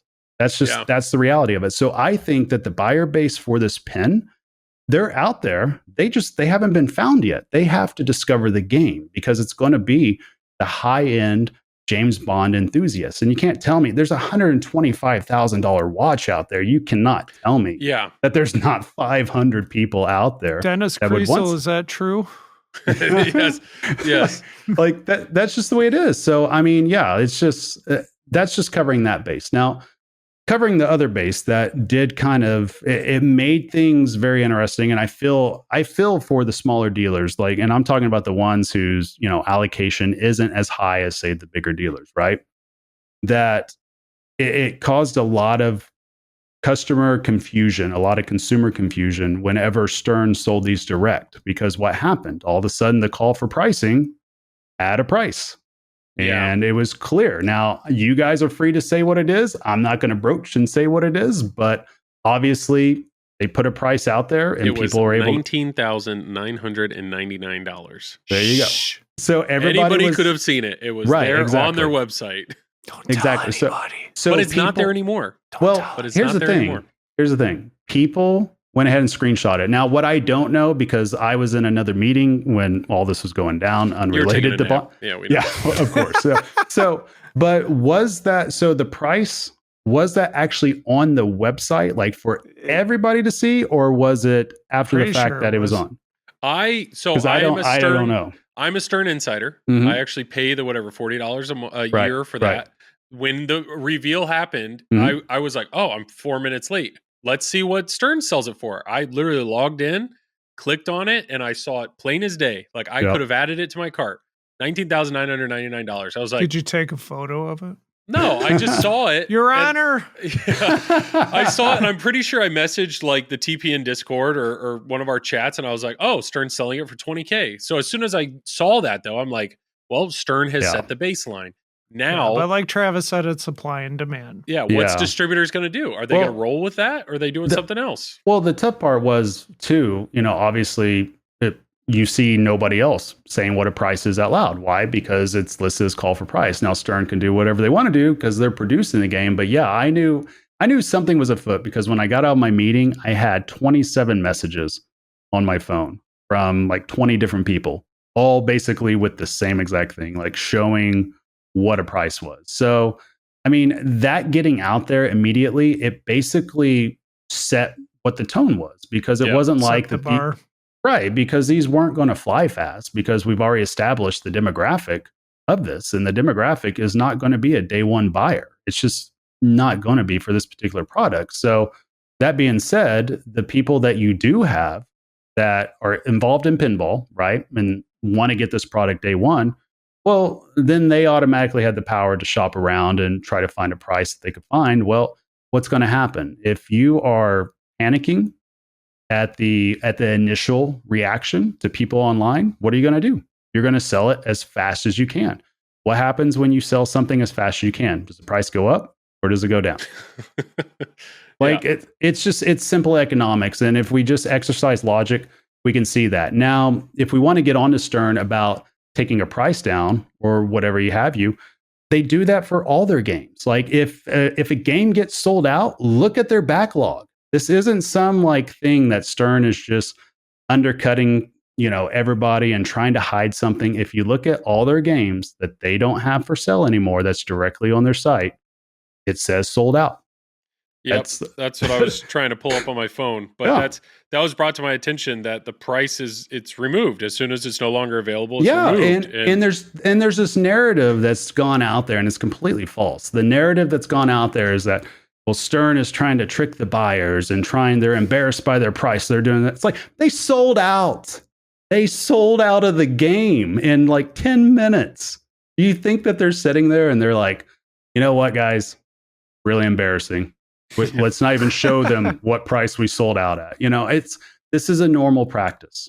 And for whatever reason, people that are hearing this or people that are running with this narrative, they don't know it's a normal practice. And I'm not going to wonder why they don't know that, but that's just the reality of it. If the game sold out, it's sold out. And so, unfortunately, or I say unfortunately, you can name it either way, but the price is out there. So it is what it is. So now that's going to create another dynamic that people are going to probably choose to run their allocation and run their business around that price. And you're going to get people, because the game's not selling quickly, that gives the buyer power. That gives the buyer a chance to call around to numerous people and say, well, dealer A gave me this price. What can you do? Oh, okay. Well, let me call him back. I guarantee that's happening. No doubt in my mind. And, this is one of the first times probably in 3 years that buyers literally have an opportunity to kind of be able to have some wiggle room for negotiation and stuff like that. And that's perfectly fine. It's just, that's the reality of who this product was aimed for. And, let's face facts. If we know that the buyer base for this pin, like the main demographic for this pin, is not there day one, are they going to discover this game on Facebook? Like, are they going to join a pinball group all of a sudden? Are they going to discover Pinside all of a sudden? You know what I mean? It's just like, how do you even know this product exists? Well, I don't know that answer. If you're not a pinball fan, the only way that you know that this product exists is if you just accidentally run into it, right? Or if you just happen to consume so much James Bond content that all of a sudden they know about there. Even if you look at YouTube, like Kerry Hardy's thing, right? His satire that he did. It was great. Yeah. If you look at it, it's getting more views per hour than what Stern's trailers are for the game. Oh, wow. So what does that tell you? Now, I don't know if it'll eventually get more views. That's just out of the gate if you look at the metrics of it. So what does that tell you? Who's consuming this content? It's pinball people. Yeah, it's tough here because it's very clear. Like there are pinball distributors out there right now that don't even have a website. So it's like, how are these guys? If you're whatever, if I'm some athlete with millions of dollars and all of a sudden get into pinball and they're like, I like James Bond, like $20,000 is nothing. They don't care. But how are they going to find that tiny distributor to be able to buy the game? Like, I don't know. What I was saying earlier though is I think there are two type of people that are in the pinball community. They're either the Elwin fanboys, and I say that lovingly. I don't mean that as like we're like commentary. I love this Godzilla. I love it, and to me, it's like it sucks because they want to support Elwin. They want to buy Elwin stuff. They just can't. They can't do it at $20,000. And then you also have Bond, like super fans that are pinball enthusiasts. And even a Bond super fan here, they've been dealing with this for months. Like, do I buy the Bond Pro at $7,000? Do I buy the Premium at $9,000? Do I buy the LE at $12,000? Or am I going to wait and spend $20,000 to get my dream theme? And I think they're just frustrated because it is so expensive. Now, why is it so expensive? I don't know. I'm not here to be mad at Elwin. I know there's some people that are like, Elwin sold out. No, Elwin did his job. He was told to design the game. He designed the game.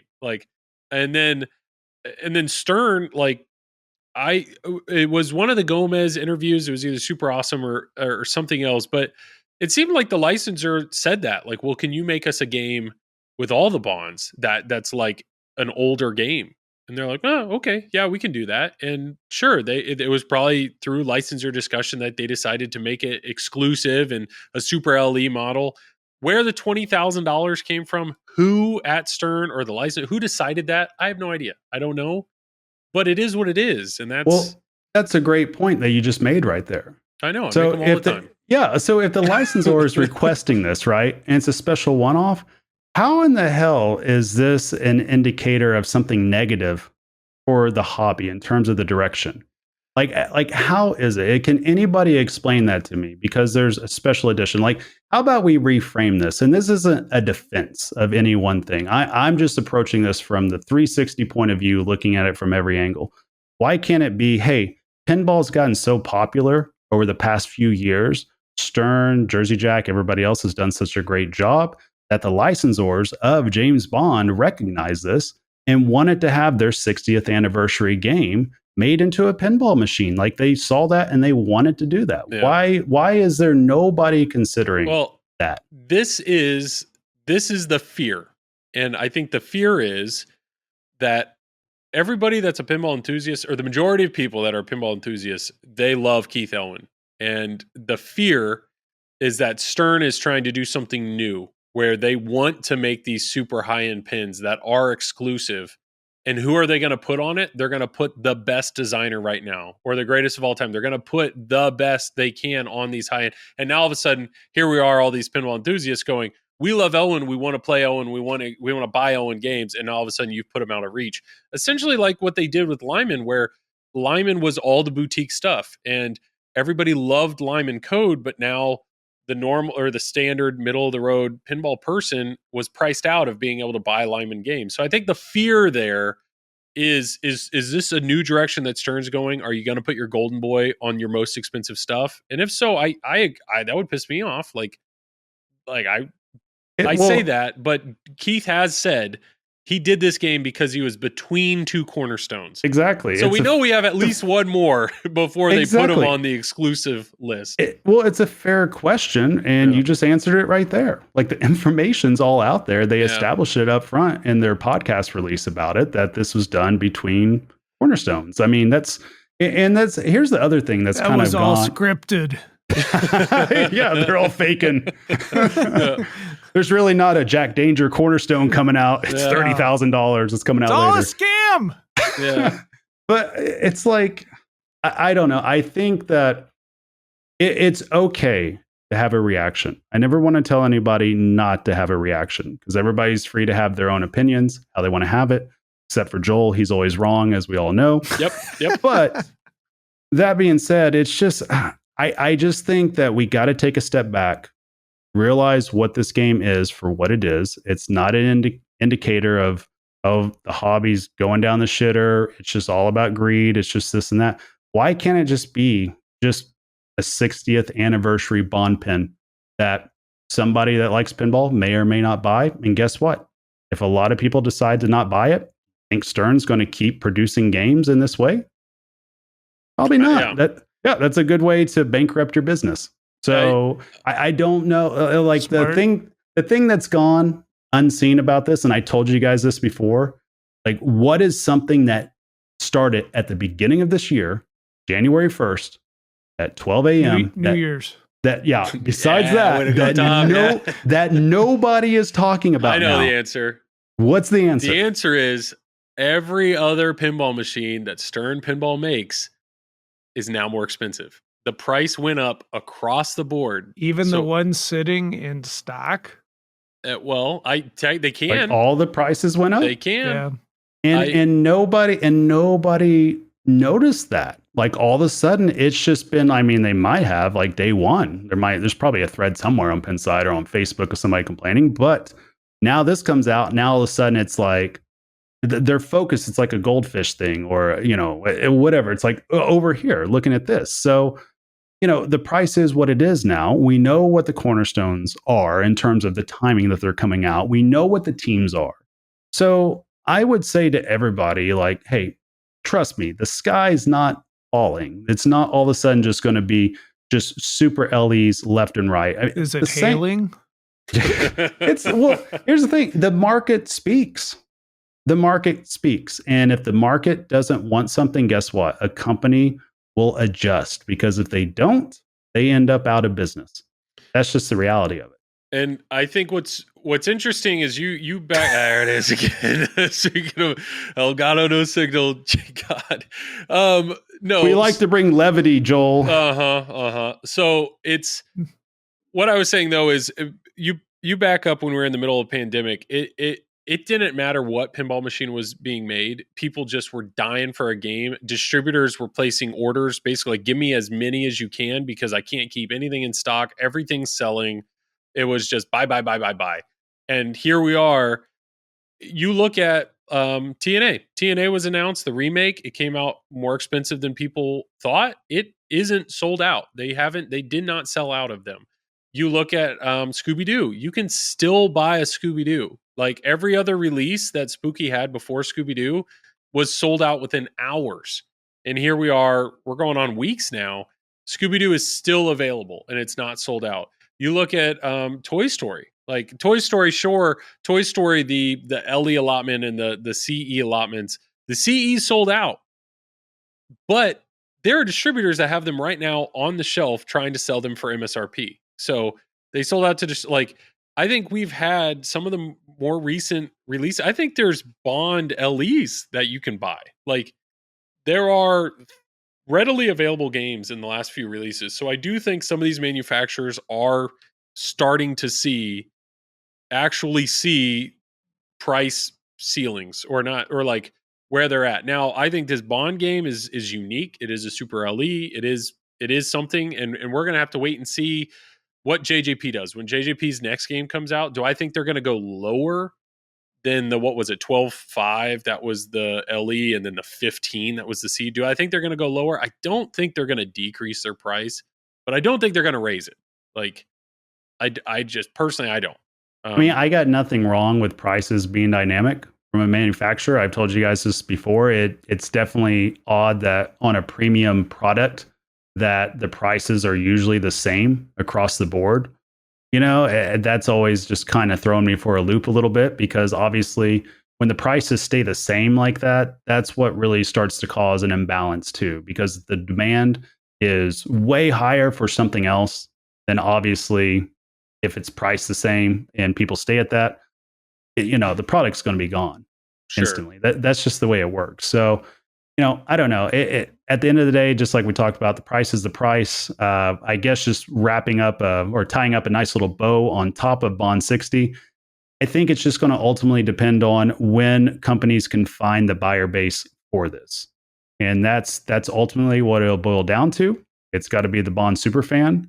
And the Bond superfan that's not involved in pinball, they're not going to discover this game today. And so what have we talked about before? The great thing about pinball themes is every time somebody new gets into the pinball industry, it's the first time they're discovering all these games at the very beginning. So, I mean, that's just the way it is. That's the way it always will be. Yeah. And I just, what has surprised me through this reveal, it wasn't the price. When I saw 20, I was like, good. I'm glad it's 20 and not 25 or 30 or 35 that some people were saying. Like 20, okay. 15, I think 15, it would have sold a lot, you know. But when I saw it was 20, I was like, all right, it's 20. But I'm excited about the pin itself. I do think it'll shoot well. I think the code looks fun. I think the game will be fun.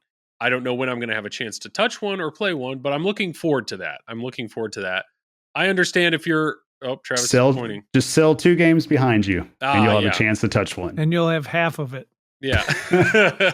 You're almost there. So that was my initial thought. But my thought, though, yes, if you're a Keith super fan, I'm sorry, it's $20,000. I mean, it's either you buy it or you don't. If you're a Bond super fan, I'm sorry, it's $20,000. You either buy it or you don't. Luckily, if you're a Bond super fan, there's a Pro Premium LE of another Bond game you can go for.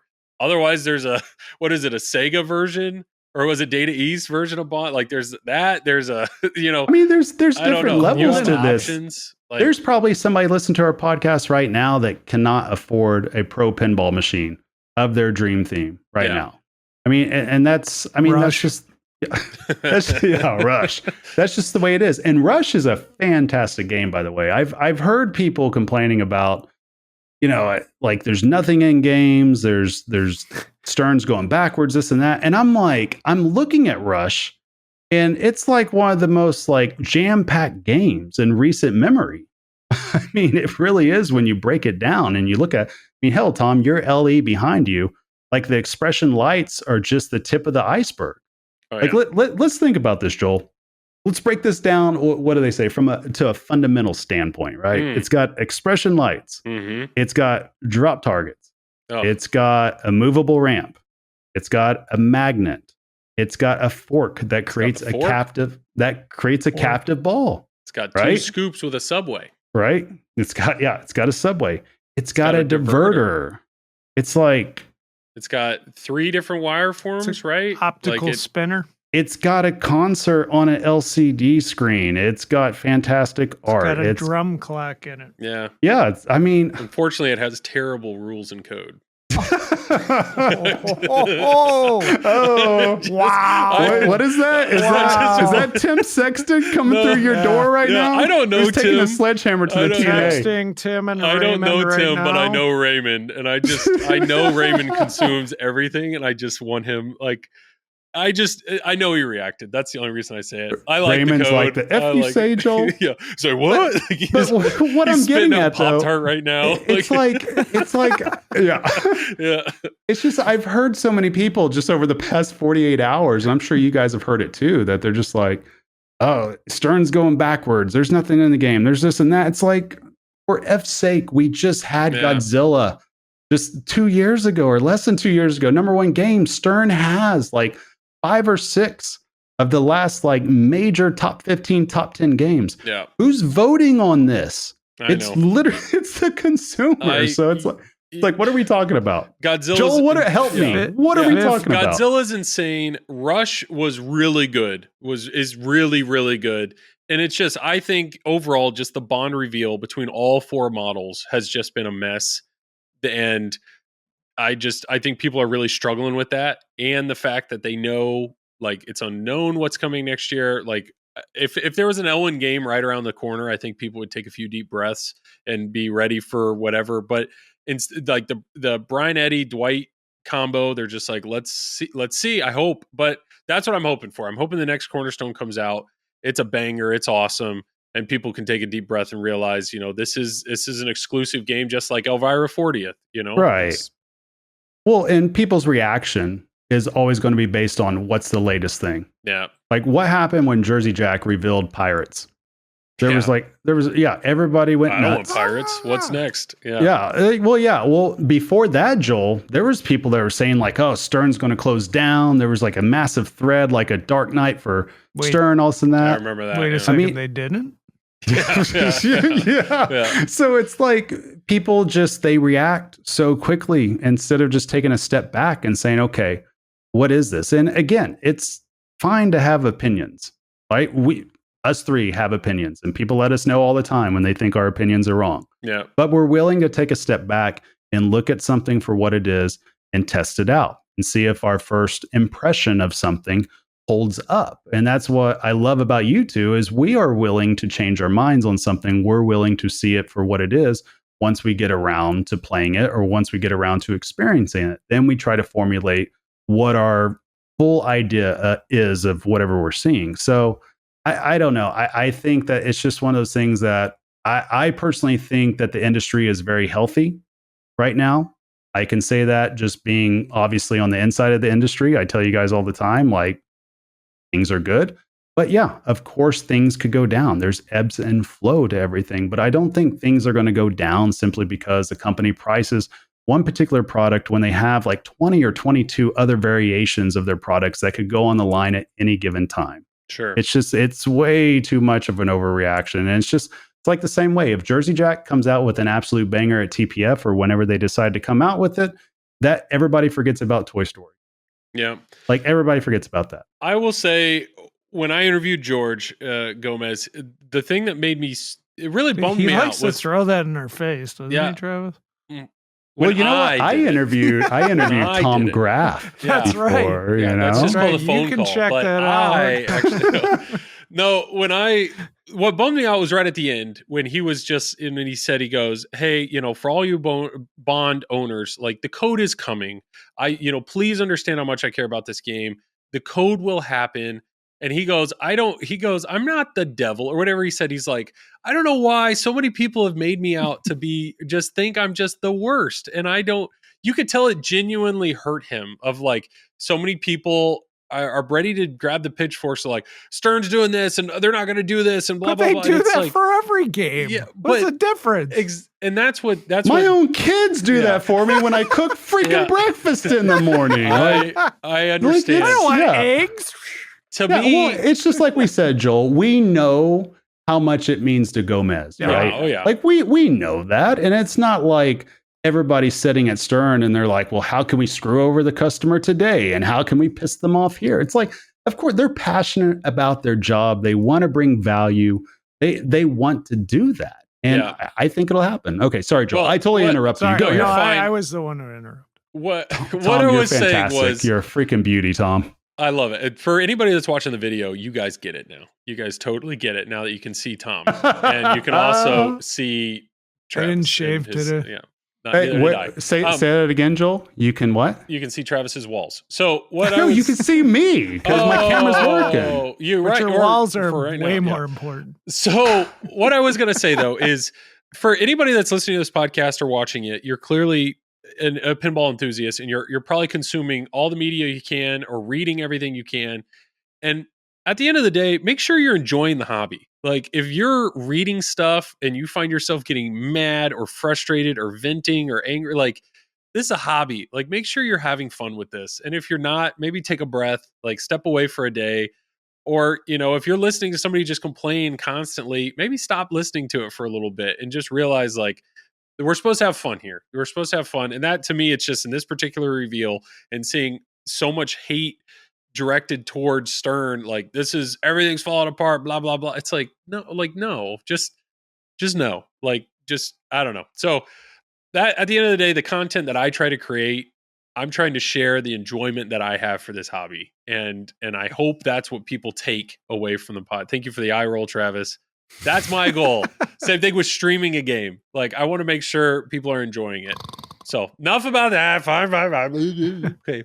If Joel you want to see pinball. a Brickfest, go watch go watch the Flippin' Out stream only on YouTube. We're on YouTube this year. Yeah. If you want confidence going to INDISC or playing state, just watch just another pinball stream or whatever you're on, Joel. It's Flippin' Out. Oh, Flippin' Out. Yeah. Sorry. Well, I can't. Yeah, I once again, when you're talking about confidence in my stream, one of the best comments that I've ever read on my stream was, somebody told me watching your stream would build my confidence, just like going to Walmart builds my confidence on my looks. Or, it was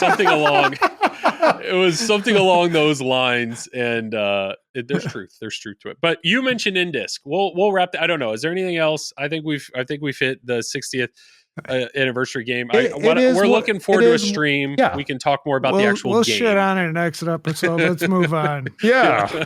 Let's just all go outside and just have a good old scream at the sky, and it'll be fine. We should try to get Keith on as an extra ball and be like, why'd you sell out? And then he just clicks off on the video.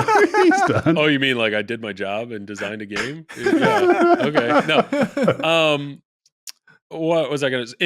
INDISC, Joel. We're serious. We're all three of us are serious competitive players. I just hope I can get there. Weather-wise. Why wouldn't you be able to get there, Tom? Because of frickin' weather around here. I don't know if it's going to snow or sleet or rain or... Well, you'll be able to... So before INDISC, though, you do have states. So you will be able to play... No, that is incorrect. No, that's incorrect, I don't know anything. So Joel, Mr. IFPA over I don't know anything. I'm trying to keep a conversation going. Travis, yeah. Joel, I don't know if that's better or worse. I don't. Fine. I haven't looked at a calendar. I don't know. I assume states were before INDISC. No, I look at INDISC like the Super Bowl. You are like Tom. You're lucky. Tom and I are even still here right now. You're a serious competitive player. No, how do you I'm not know? Like you tell me all the time. Is rolling around as proverbial second place grave right now. Yeah. Carl's never coming back on here to replace me now. Yeah, you don't even know when INDISC is. We love Carl. He wore our shirt on enough stream. to know when INDISC is. He was so prepared when he was on. His camera worked the whole time. And he wore our shirt on. He bought a shirt and he wore it on stream. I just think that's the coolest thing ever. That was awesome. Yeah. Anyways, thank you, Carl. The hilarious thing was I was INDISC. watching and I didn't even notice it. Just somebody in chat mentioned it, and I'm like, "Oh yeah, nice shirt." Yeah. Well, that's because we watched the playfield and we're like, "Oh, how the hell's Carl doing this with this ball now?" And oh, okay, it's hitting that shot now. Exactly. Like, yeah, it's fantastic to watch play. I mean, I really hope 1.2 billion on T-Rex multi-ball. Tom, you know what we need to set up? No way. Like, we need to set up a pin clash competition between Carl and Joel. Why? Why? Like what? Because it'd be hilarious, Joel. That's why. Yeah, and like, how much of a handicap would Joel need? I would need 15 minutes. I would. 15 minutes. Oh, that's right. It's pin clash. It's how quickly you can do something. Now, okay. How quickly do you think there's anything on Godzilla that you could beat Carl at? Like in a pin clash way. I could probably turn the machine on quicker than he can because I got some long arms. I could turn the pinball machine on quicker. Fast. I think I could. I bet Carl probably has his voice activated and he'll bust that myth really fast. I have mine. I have a circuit for this entire wall and it's on a light switch. So I could turn all the games on with a flick. But I'm saying if you're standing in front of the game, hands on the flippers, who turns it on first? I think I'm winning. My arms are longer. That's all I'm saying. But besides that, no, if you're actually talking about playing the game, I don't think there's a single thing involved in playing Godzilla that I could do better than Carl. Well, okay. Is there any one thing at Godzilla do you think you could beat him at just once? Like just one time out of like 100? Maybe who can hit the skill shot first? Like plunge, like maybe. I don't know. We need to build up that confidence, Joel. I think you could do it. I think you could beat Carl in a skill shot competition at least once out of 100. The only skill I feel like I've ever had in pinball involves hitting the upper flipper shot on Led Zeppelin. And that's just because the two of you and Raymond Davidson, Led Zeppelin, doesn't he? Or does legitimately were surprised at how well I could hit that shot. That's the only shot in pinball that I feel like I might actually be above average at. No. My favorite part to the whole thing is that you didn't realize how difficult that shot was. I mean, for some. Like, we were like all mesmerized by it. And Joel's like, what? Like, this is, like, I just assumed everybody did it. We're like, no, that's not normal, Joel. And then realizing how much it helps with points because it activates the super modes or whatever. And Raymond's like, oh, you did it again. Oh, you did it again. And he's like, you have 3 super modes going. Oh, you drained. Like in his world, it's like, if I had that, I would have capitalized and got blah, blah, blah. But it's like, I don't know. That's the only thing. That's literally the only skill that I think I have. But anyway, INDISC, it's coming up. You guys are both going. I know Travis or Rush Tom is going to be in it. Oh, I don't know the games. Rush being in it's pretty awesome. Oh. Dalton's going to be stoked. Dalton's not even there. Oh, but he'll probably be stoked out in Georgia, wherever he's from. Yeah. Carl did stream Rush the other day and just destroyed it, like to an insane level. Didn't he get like something like billions on the one mode because he had everything going and he hit all 12 shots perfectly? No big deal. Yeah. Yep. No big deal. You knew it was going to happen. It was like a 12-way La Villa with like 750% boost or 900%. It was something crazy. Try that at INDISC. Is Halloween in it? No. No. I don't think. Well, remember, Tom, that was a question we had for not. Carl. Yeah, we had a question for Carl because what is it? The Jim Belcito like loves he said he could possibly put it in. I mean, there's still 4 more games to come. Like so far in the main, it's Deadpool, Firepower, Flash Gordon, High Speed, Joker Poker, Revenge from Mars, which is a really interesting pick in there.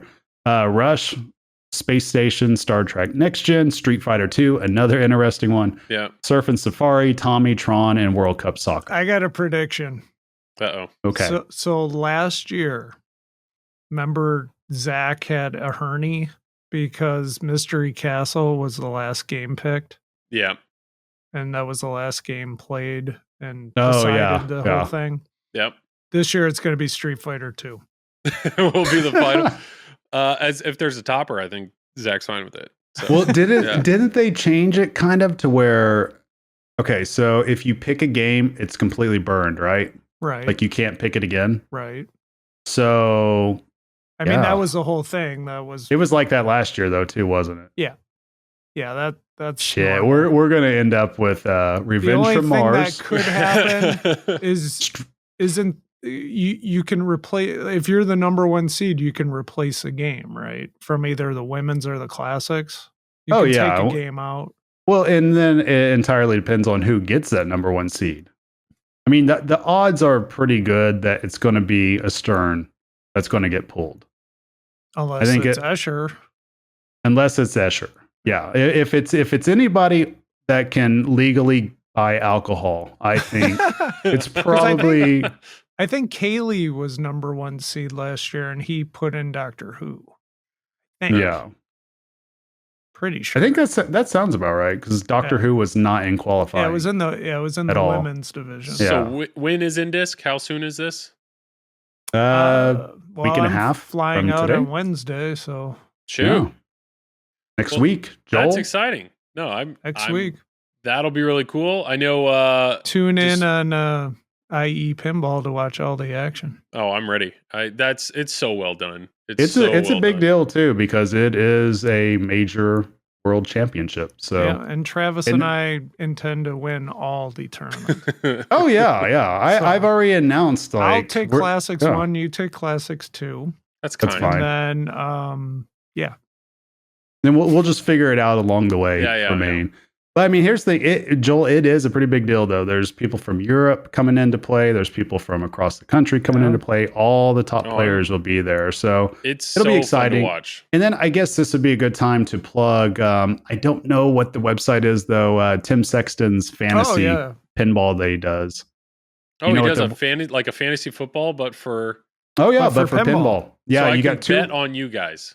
Well, you don't bet, but you can play. It's like, so each player is assigned a value, right? Yeah. I mean, you probably don't need to do this because you already bagged on Tim earlier, about Rush and all that, but he'll probably just put your entry in the trash. Yeah, Tim's Isn't half it of the code. Pinball Statistics? Oh, that might be it. Pinballstatistics.com, I think. So yeah, you get like a $250 budget, and then each player has a money value associated with them, and you get 5 players total, and then there's a point total according to where they finish in the tournament. Nice. No, that sounds fun. Yeah, so pinballstatistics.com. Nice. So Joel, who do you think is number one? Either Escher or Raymond. Pretty good. See, you pay attention. I'm not an idiot. You pay attention. I didn't say you're an idiot. You didn't know when INDISC was, so I just assumed you wouldn't know who the top player in INDISC was. Looking at the calendar, okay, so INDISC is next week or week and a half. That's awesome. Just side note, everybody mark their calendar for the 28th. 28th of January is the Pinball Awards. So the Pinball Industry Awards, we changed the name to the Pinball Awards. We now have included a public vote, so as well as the committee vote. So this is probably going to come out after the fact, but if you're hearing this on Friday, if you want to be a judge, please apply. But Pinball Awards, that'll be fun. I will be at that. That's actually going to be filmed at the Flippin' Out barn, and a bunch of TPN people will be there, and it's going to be a good time. So if you want to watch another live pinball event, that's on the 28th. Well, you skipped over another week. What's the other one, Joel, that's coming up? I don't know. State, Joel. I'm not playing in state. Neither are you. You're not playing in state. I'm not. Let me Everybody talk to Tom. thinks I am, but I'm not. Hey, Tom. How's No, Tom's state is very interesting because Tom's state is it's like 1.5 IFBA up that way. So who's all going to Wisconsin, Tom? There's a lot of players. Didn't we read these off last time? We did, but now people are confirmed. Okay. We've all had to decide. So myself, Neil, Dave DeLuga, Josh Sharp, Zach Sharp, they live in Chicago. Kid named Escher Lefkoff. Escher lives in Colorado. Yeah. And they're coming. Yeah. Tim Sexton. Chicago. Jason Where's Carlos? Jason Wardrick. He picked Ohio. Okay. Where he's from. Yeah. But that's the IFPA rules. It doesn't go by boundaries. It goes by where you've played and where you qualify. Yeah. So if you qualify in a state, you have the right to pick it. So Travis, you've qualified in multiple states, and you are picking none of them. None of them. No, I just didn't feel like playing this year. I've told a lot of people before, Heads Up is my least favorite format of all. Like I'm having to convince myself to even play in the Stern Pro Circuit finals because they changed it to Heads Up, and I don't know. I'm just not a big fan of it. Like IFPA, I can make an exception just because it's a world championship, lots of great competition out there. I want to go play in that, but yeah. So Heads Up, it just doesn't do anything for me. Please explain that. Yeah, please explain Heads Up and why you don't like it. Well, Heads Up means you're playing against somebody, like 1 versus 1. Head to head. Oh, it's not 4 people. No, head to head. No, it's just like 1v1. So kind of like what happened at Expo, where we were all playing, what was it, the best of 5 or something like that. So with this, it's the best of 7. And I've done it a couple times, and I've gone on to play nationals. I mean, it was fun then. But now at this point, I've just gotten to where if I know I'm not going to have fun with a certain format, like I just feel better just sitting out, taking a break. Yeah, you want to have taking fun a breather. Yeah. And so I'm still going to go down to Oklahoma and still like cheer my friends on. And then Monica's going to play in the women's state the day after. So I mean, I'm still going to go down and hang out too. Okay. I don't know. I still have a lot of women friends down there too. They'll be playing against her. I'll be cheering for everybody. So many women friends. Yeah. So many. Yeah. So many. Well, hi, Carolyn. Shout out to you because I know she's listening. We are approaching the 2-hour mark. So I want to say one other thing. Go for it. So Cassidy Milanowski is playing in both the Wisconsin state and the women's state. Nice. So, is that at the same spot, or it's not? Is the women's state somewhere else? Where's that at? That is at Dave Anderson's place. So I've showed you his collection before. He's got like all the spooky games and a bunch of other ones too. So it's that's cool. Pretty good, diverse collection. Nice. Cool. Well, good for her. Yeah. Yeah. All right. Well, yeah. Is there anything else? I'm looking at our notes. We said TWIPY nom. So once again, thank you for all the TWIPY, the people that nominated us for the TWIPY. Feel free to vote. Thank you very much. And I wanted to mention the Gomez interview, which apparently I've rubbed in your face too many times at this point. And what interview? Bond 60th. And so I think check. I think we nailed all those. So crushed it. I think it's probably time to plug it up. So Travis, let's hear you plug the podcast. Yeah, you guys can find me on YouTube now at whatever Triple Drain. This is. What are we? Drain. At Triple Drain. Do we have an underscore? Nope. It's just Triple Drain. Triple Drain. Okay. You guys are watching this, hit the subscribe button, hit the bell, do all that stuff. And if you're listening to us on the audios, thank you. Appreciate it. So to clarify that, we did start a YouTube channel. We've actually had it for a little while now. We've just never had anything on it.